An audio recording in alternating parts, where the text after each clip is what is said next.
Halo everyone, welcome back to the next cinema channel. Balik lagi bersama gua Arya yang akan menemani kalian kurang lebih 10 menit ke depan. Nah, kali ini gua mau membahas bukan tentang Cineview tapi dalam segmen 5 film. Dan kali ini kebetulan ada 5 film horor Indonesia yang menurut gua tergagal. Jadi buat kalian yang suka nonton film dan tidak sependapat dengan pendapat gua, kalian bisa komen di bawah tentang film horor tergagal versi kalian sendiri. Oh ya, sebelum gua bahas apa saja film 5 tersebut, jangan lupa subscribe dulu channel ini dan bunyikan loncengnya agar kalian bisa update terus film-film recommended dari gua. Oke, langsung aja kita menuju ke pembahasan filmnya.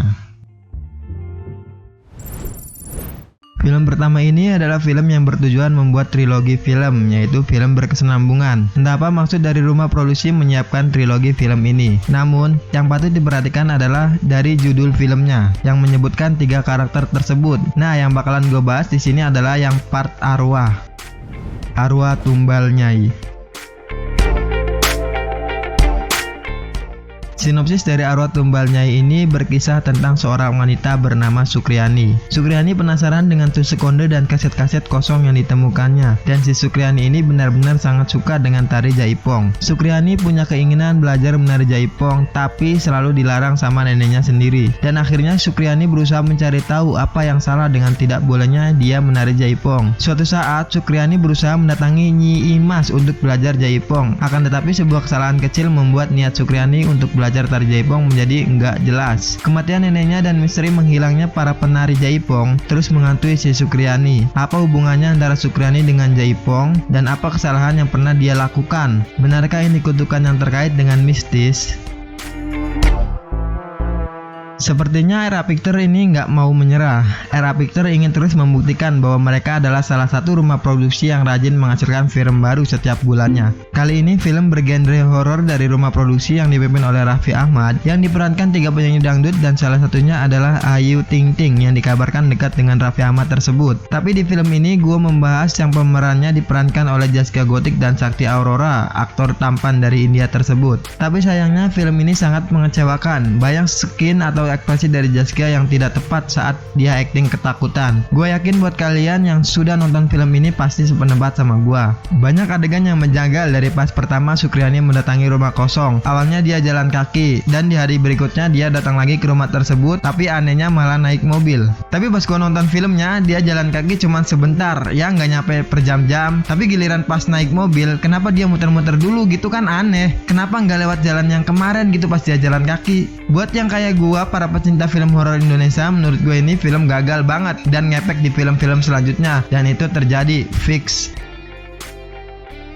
Arwah Tumbal Nyai Part Arwah tayang perdana pada 27 September 2018 di Indonesia. TMDb memberi skor hanya sebesar 30%.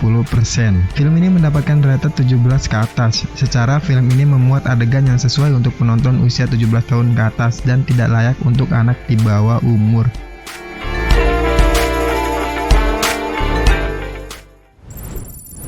Film kedua adalah film yang sama-sama dirilis dari Era Pictures, 13 The Haunted atau Kembalinya Anak Iblis.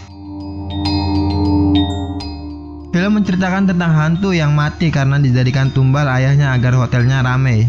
Rama, Garin, Farel, dan lain-lain selamat dari teror arwah penasaran di resto Pulau Ayunan yang ternyata menyimpan sejarah mengerikan tentang pembantaian satu keluarga dan karyawan restoran. Walaupun Rama dan teman-temannya sudah keluar, tapi Rama masih penasaran dan ingin kembali ke pulau tersebut karena kekasih Rama masuk rumah sakit jiwa dan adiknya Hana sampai saat ini belum ditemukan. Dan akhirnya Rama kembali ke pulau tersebut bersama gengnya dengan panduan sebuah kitab kuno yang berjudul 13 Cara Menutup Gapuro Tentram, alias mengembalikan semua arwah penasaran itu pada alamnya hingga tak mengganggu manusia dan memakan korban nyawa lagi. Dengan modal nekat kembali ke Pulau Ayunan, mereka berusaha menemukan jenazah Hana dan Vira sekaligus menutup teror di Pulau Ayunan selamanya. Namun rintangan tak semudah itu karena arwah penasaran yang paling mengerikan dan berbahaya justru hantu Ranti.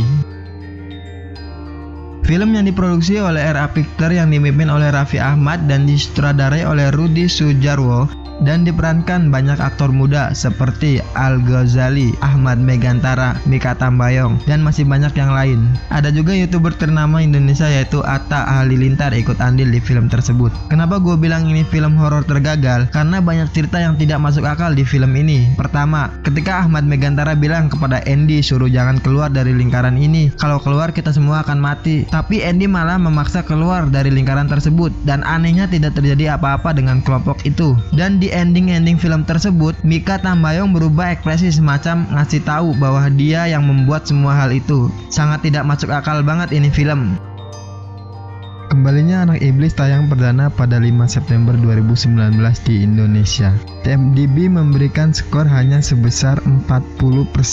Film ini mendapatkan rated 17 ke atas, sama dengan film yang pertama. Secara film ini memuat adegan yang sesuai untuk penonton usia 17 tahun ke atas dan tidak layak untuk anak di bawah umur.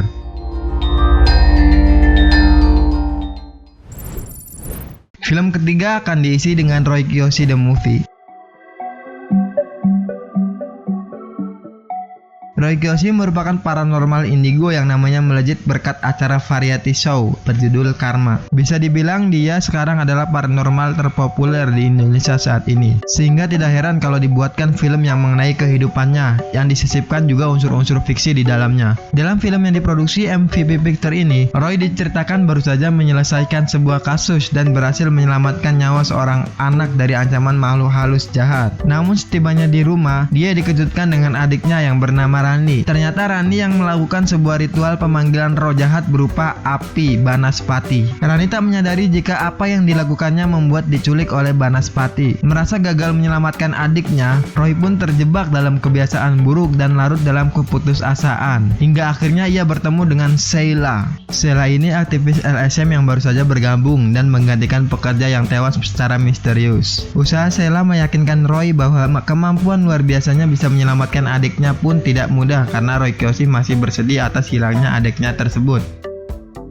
Film Roy Kiyoshi yang berjudul Roy Kiyoshi The Untold Story yang disutradarai oleh Josh Purnomo dan diproduksi oleh Ram Punjabi, yang diperankan Roy Kiyoshi sendiri, dan ada juga banyak artis lainnya seperti Angel Karamoy dan lain-lain. Bagi yang belum pernah mendengar nama Roy Kiyoshi, pastinya akan kesulitan untuk mencerna siapa itu Roy Kiyoshi. Karena di kebanyakan durasi, Roy Kiyoshi lebih sering mabuk-mabukan, larut dalam kesedihan, dan melukis. Pengusiran setan hanya terjadi di awal-awal film dan di akhir film. Itu pun pada akhir film malah kesannya seperti Deus Ex Machina dengan sentuhan film superhero. Bukan film pengusiran setan, endingnya malah sungguh anti klimaks. Pengembangan karakternya sangat sedikit atau hampir nol sama sekali nggak ada. Seakan-akan semua penonton telah mengetahui siapa itu Roy Kiyoshi. Diperburuk pula oleh aktingnya Roy Kiyoshi yang tidak mendalam. Dia jelas berakting sebagai dirinya sendiri. Namun tentu karisma, perilaku, dan gaya khas saat membawakan acara Karma masih terlihat di film Roy Kiyoshi The Untold Story. Ini juga bisa jadi yang memuaskan para penggemarnya. Roy Kiyoshi The Movie tayang perdana pada 21 Maret di Indonesia. Dan sayang sekali IMDb tidak memberikan skor red buat ini film. Jadi gua aja yang ngasih skor buat Roy Kiyoshi The Movie, dan gua bakalan ngasih 25% berdasarkan cerita yang gak masuk akal di film ini. Film ini mendapatkan rated 17 ke atas. Secara film ini membuat adegan yang sesuai untuk penonton usia 17 tahun ke atas dan tidak layak untuk anak di bawah umur.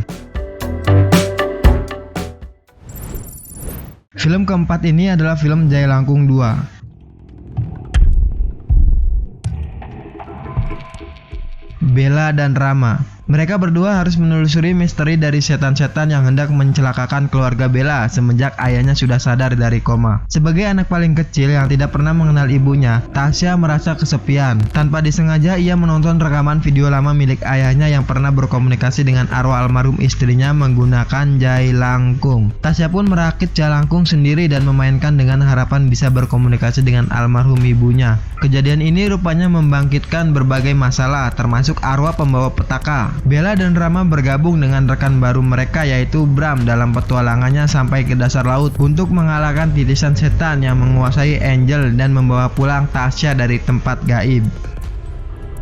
Film Jailangkung 2 ini disutradarai oleh Josh Purnomo dan Rizal Mantovani, sang dinamik duo yang sudah warawiri di dunia perfilman horor Indonesia. Film ini merupakan sequel dari film pertamanya yang judulnya juga sama, yaitu Jailangkung. Dan film ini diperankan oleh Amanda Rawless dan Jeffrey Nicole. Bukan hanya mereka berdua, tapi masih banyak aktris dan aktor lainnya yang ikut andil di film ini. Jailangkung 2 tayang perdana pada 15 Juni 2018 di Indonesia. IMDb memberikan skor sebesar 50% dan ini sangat cukup menurut gua. Film ini mendapatkan rated 13 ke atas. Dengan catatan, otomatis film adegan klasifikasi ini punya kriteria mengandung nilai pendidikan, budi pekerti, kreativitas, dan menumbuhkan rasa ingin tahu yang positif. Film kelima atau yang terakhir ini adalah sebuah film yang diangkat dari film terdahulu, yaitu Kuntilanak.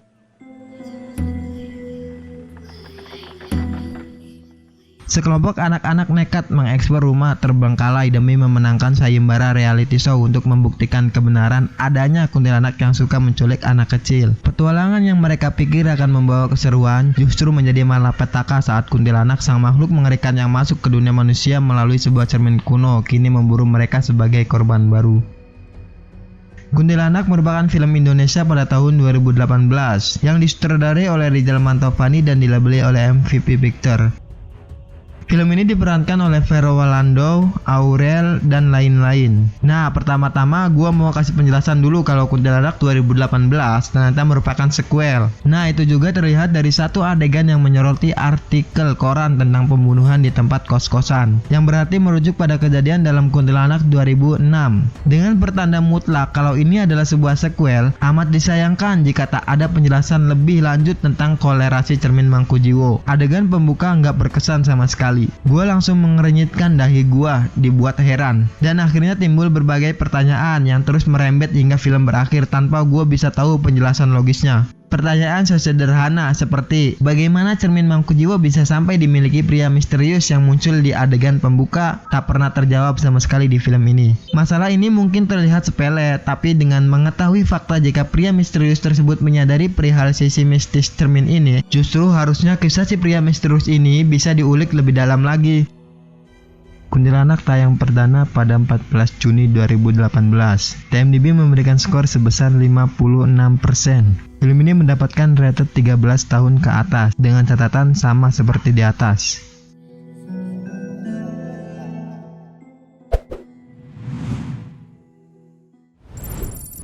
Oke, segitu aja di konten 5 film kali ini. Kalian juga bisa menambahkan list dari film horor Indonesia tergagal versi kalian sendiri. Tulis pendapat kalian di kolom komentar ya. Dan buat yang mau request rekomendasi film ke gua, bisa isikan rekomendasi film kalian di kolom komentar juga. Dan jangan lupa juga subscribe channel ini agar terus berkembang dan bisa semakin banyak membuat konten-konten menarik seperti ini. Like video ini jika kalian suka dan dislike video ini jika kalian gak suka. Dan satu lagi, jangan lupa share video ini ke media sosial kalian. Mohon maaf jika gua banyak salah-salah kata di video kali ini. Saya Are, sampai ketemu di video selanjutnya.